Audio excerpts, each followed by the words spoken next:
foundation. Lack of foundational prerequisites. Prerequisites, competencies necessary for developing basic literacy in BLP. Prerequisites, no? Resulting that all teachers adapting competency from the formal school sit-up. Kung saan yung prerequisite na ito sa BLP? Sa prerequisite skills na ito sa BLP? Ha? Kung saan yung BLP? Basic literacy and numeracy. Diba? Basic literacy and numeracy. And recommendation include foundational competencies such as reading, writing, and numeracy. No, that expresses of course the position of basic literacy skills. So before ka mo-pick up atong mga competencies, dapat ang atong mga learners ay foundational skills. No? Before ka mag-isgot ang mga competencies in the BLP, dapat ang ila sa unahon, dapat makabasa sa sila. Makabasa, makasulat, makaihap. The basic foundation, really functional literacy. Because functional literacy is another story. Basic literacy is different from functional literacy. No? Kung saan karainan kayo ni basic literacy o ni functional literacy? What is the difference? What is the difference between functional literacy and basic literacy? Ha? The difference is in comprehension.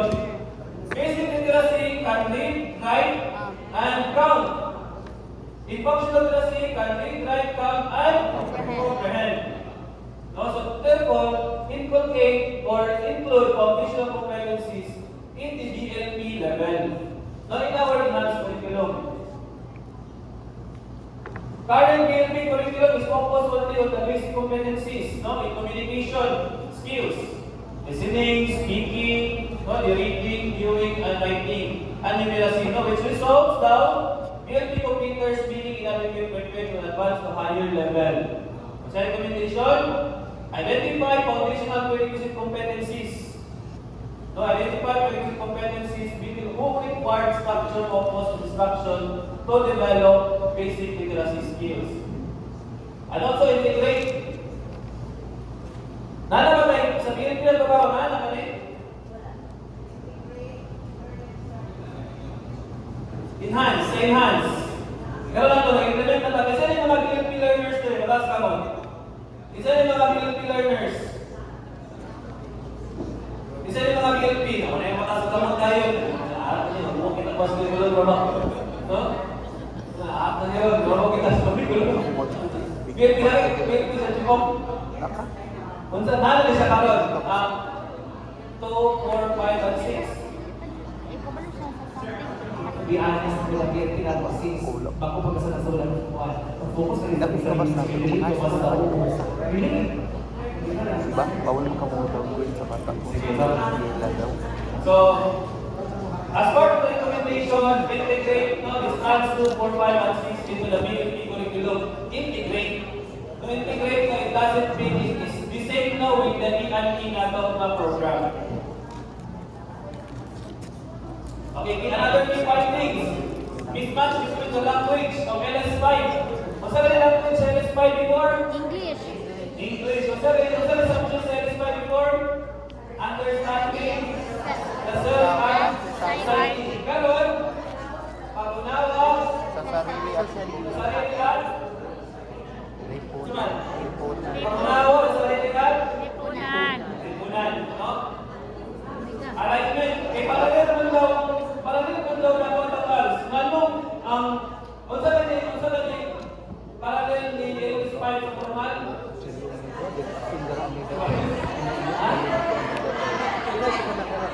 AP, diba? Oh, unsay instruction instruction ni AP? Filipino. So therefore, recommendation, adapt Filipino as the medium of instruction for LS5. So that is why, ito na lang ito na nakagawa medium of instruction sa LS5. From English to Filipino. No? Allied also with the GRC sa economy Ang problema ay kay wala tayo kuan, wala tayo. GRC and ESP. No? Kada pa para Balik pa. dito. Philippine English pa. Okay, redundancy of learning competencies across all levels. What is redundancy? Ay mga competency kagabalik-balik. No. Amay lang dito sa lower. Hindi na rin dapat ibalik na rin. No, namin tayo lower of advance.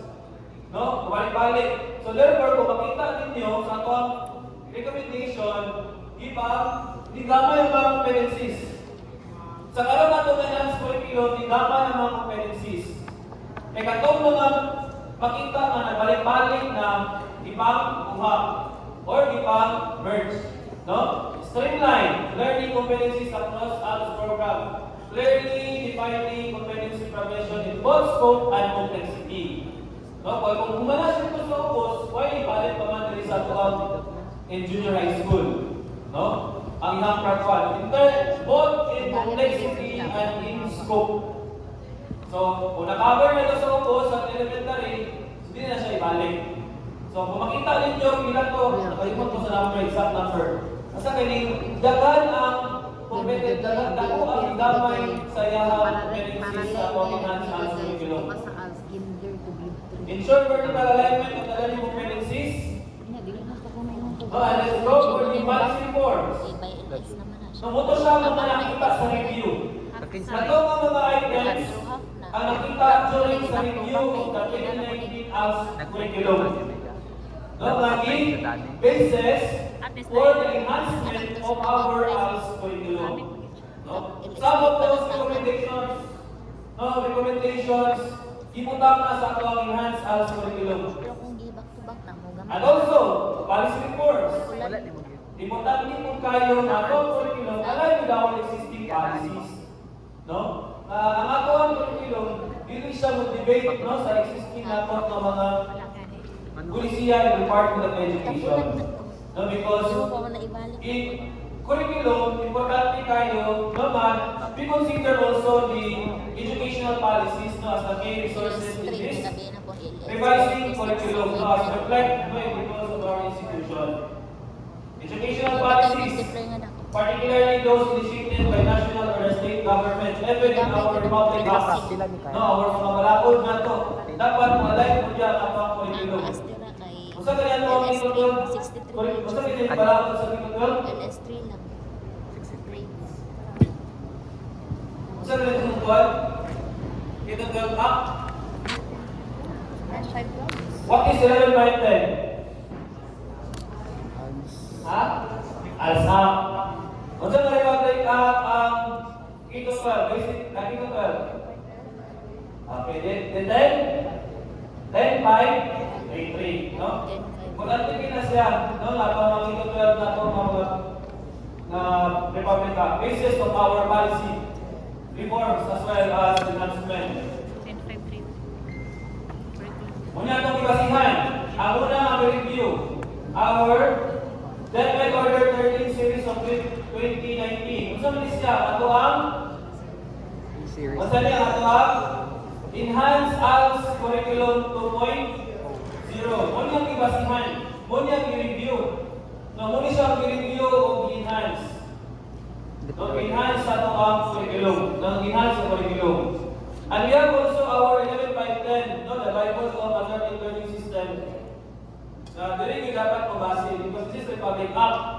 So, dili dapat ibase ang ato ang curriculum. Kung sa'yo nakastipulate sa ato ang Republic Act 11 by 10. And we have also the DepEd 10, no? 2024. So na DepEd, also na DepEd Order 10. Matatag curriculum. Matatag curriculum. Kaya allergy man sa matatag, ipulya na siya revise curriculum. No, ang ngalan na karon kay revise 8 to 10 curriculum. Class close to high school. 12 labon tanan. No? So revise 8 to 10, no? Kaya allergy man sa matatag. So wala ko sa matatag, no? Pero nakamihin mo na muna. So matatag curriculum yung bawatan nila. Okay, so policy guidelines and implementation of enhanced ALS curriculum. This is our enhanced ALS 2.0. Our previous curriculum sa Lacton de Bacastoria. No, ato ang curriculum magagamit last year. No, taman lang siya last year. Okay, karon ang ato namang revised ALS curriculum mga kagingkon. Unsay giklaro diri? The following are the key features of the 2019 K-12 to K-12 basic education curriculum. This is totally aligned with the competencies of the formal curriculum. Align ang ato ang competencies in the formal because as mentioned, adaptive learning system is the parallel learning. Kung unsa dapat ang graduate ni ALS, isip niya kung sa graduate ni formal. Kung na siya ang ideal. No, dili kay na ALS naman no? So, ang diploma ni ALS, parehas na siya with sa diploma ni formal. It's not a mirror image of a formal school curriculum given nature of ALS program and type of learners. Sir, pero gano'n kahitman ang approach sa formal o sa ALS? No, as in niya, parang siya, but different ang atuang, no? Different ang atuang approach, even pag-contextualize sa pang-curriculum. No, it is, no, the program and type of the learners enrolling in the program, dapat siya i-fit sa tuwang learners, sa type sa tuwang learners. Remember natin, hindi natin mag-isip natin. No, we are already oriented with the 11.10.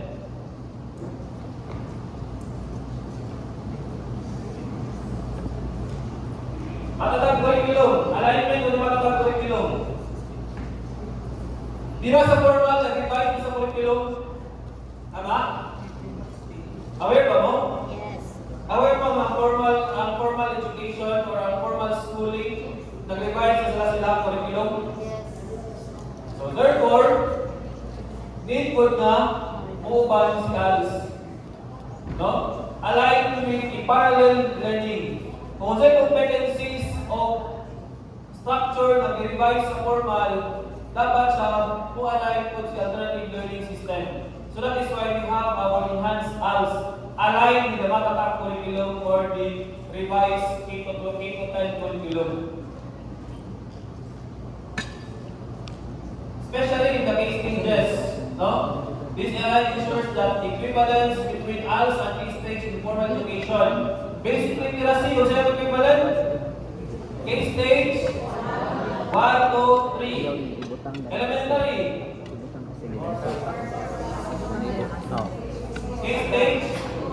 K-stage 2. Junior high school. K-stage 3. What is K-stage 3? 7. Dapat tayo sa high school? Ha? Stage Senior high school. Okay, stage 4. But do we have senior high school curriculum in ALS? Ha? No. Mura po lang. Dapat sa design. Ha? Nasa formal, align sila. Align. Pilot pa man to. Pilot testing. So far, we don't have yet the revised, or we don't have yet the ALS curriculum. Pilot testing Stage pa 4 man to sa pa, City Hall. nakay implementation sa ALS senior high school, but that is not ALS curriculum. No, kung itawag ka na, that is, kung itawag nila na, alam ko sa term, milk space or hybrid. Hybrid. But aligned with the curriculum of the formal senior high school. Ano na, mainstreaming sila. Dili pa na siya ALS curriculum na curriculum. Ay, dili pa man siya kuan ko Wala pala. kung na senior high school, ha? So at least, okay, wala na no, basta pag-ikutin, kung kanon ka, ganahan naman din curriculum sa ALS senior high school. No, nakalapit pa siya dito sa formal school. No, but, senior, kamulo na sa formal curriculum, senior high school curriculum, hopefully next year na, malugay na tayo sa pilot, no? Hopefully next year. 2 years ng piloting. Okay, recommendations. Here are the recommendations upon the policy alignment.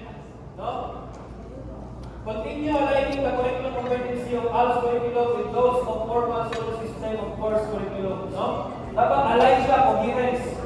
Dili pwede na maglahit sa learning system. Kaya kung maglahit sa learning system, wala na tali follow sa pang definition provided by the 11.10. No? Align. Dito kita always bumalik. We are a parallel learning. Parallel. O ginagawa mo lang na yun. Dapat parallel ka sa formal setup. Lahir lang pag sulat sa competency, but the content is the same. This equal na, ato na nga ako na equal na siya. Dili umos sa learning system. Dili siya lahit. ALS is a parallel learning. Ensure ALS to be a parallel and equivalent no system of formal schooling. E&E na ko na ito program. How many programs do we have in ALS? Based on 11.510? How many programs do we have in ALS? Based on 11.510? How many? Huh? 3. And what are the 3? PLP, ANELN, high school. Based on 11.510.